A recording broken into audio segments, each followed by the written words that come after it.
Hello guys, welcome to Nerdy Bacha. Today we are going to discuss UPPSC Current Affairs Questions for Prelims 2024 Part 61 और इसके बाद एक या maximum दो parts आएंगे साइंस एंड टेक्नोलॉजी के लिए. उसके बाद एनवायरमेंट एंड बायोडाइवर्सिटी मैं बहुत जल्दी कंप्लीट कर दूंगी. Okay, so let's begin with the first question.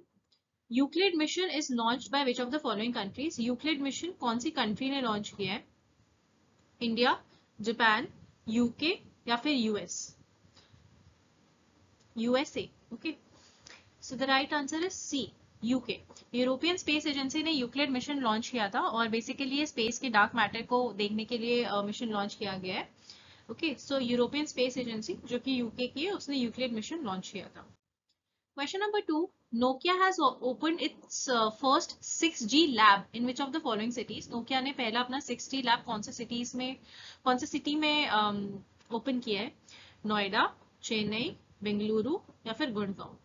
ठीक है, इस तरीके के वेन्यू बेस्ड क्वेश्चंस भी काफी आते हैं. So the right answer is C, Bengaluru. Okay, question number 3. Consider the following about norovirus. Norovirus के बारे में कुछ स्टेटमेंट्स दिए हुए, आपको बताने हैं कौन से ट्रू है. It is known as winter vomiting disease. First statement is right. दूसरा ये है कि बहुत कंटेजियस वायरस है और उसकी वजह से वॉमिटिंग और डायरिया होता है. So it's a very contagious virus with that causes vomiting and diarrhoea. Which of the above statements are true? First statement we have already seen, it's the right statement. इसको हम winter vomiting disease भी बोलते हैं. और second statement भी ठीक है. It's very contagious virus that causes vomiting and diarrhoea. बहुत ही कंटेजियस वायरस है जो कि वॉमिटिंग और डायरिया को कॉज करता है. So which of the above statements are true? One only, two only, both one and two, या फिर D, none of the above. So the right answer would be C, both one and two. Okay, next question. Amaterasu recently refers to. आप इसको जैसे pronounce करना चाहो करो. ठीक है, ये किस चीज को रेफर करता है? It's a high energy particle falling to earth. It refers to new species of plants found in Western Ghats. It refers to new species of plants in Andaman Islands, and it's a new moon found in space. So आज जैसे कि आप photo में देख रहे हो, ये मैं फोटोज अटैच कर देती हूँ ताकि एग्जाम में आपको याद रहे जब आप क्वेश्चन सॉल्व करो कि it's a high energy particle which is falling to अर्थ.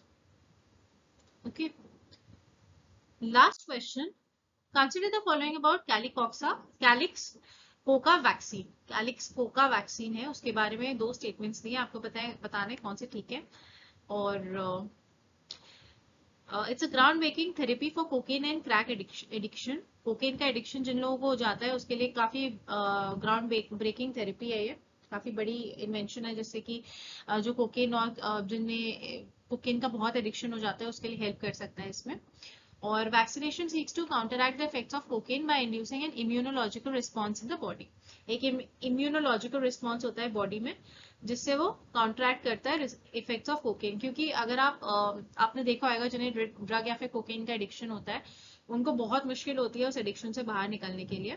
तो ये इंड्यूस करेगा एक इम्यूनोलॉजिकल रिस्पॉन्स बॉडी में जिसकी वजह से जो इफेक्ट्स है कोकेन के उससे लड़ पाएगी बॉडी. ठीक है, so which of the above statements are true? One only, two only, both one and two, या फिर D, none of the above. So first statement is right and the second statement is also right. So both 1 and 2 will be right. And मैं जानबूझ के इसमें दोनों question statement ज्यादा ठीक रखती हूँ बिकॉज ताकि आपको पता रहे कि वो क्या चीज है. For example calyx coca vaccine अगर प्रीलिम्स में आती है तो आपको पता रहे कि वो कोकेन एडिक्शन के लिए होती है और जिसमें इम्यूनोलॉजिकल रिस्पॉन्स होता है बॉडी का. ठीक है, so here we have completed 5 questions and I'll be coming up with more such questions like this. And guys, please do like, share and subscribe to my YouTube channel. I'll be making more videos. और prelim से पहले complete करने की पूरी कोशिश करूंगी. Okay, thank you guys, thank you so much.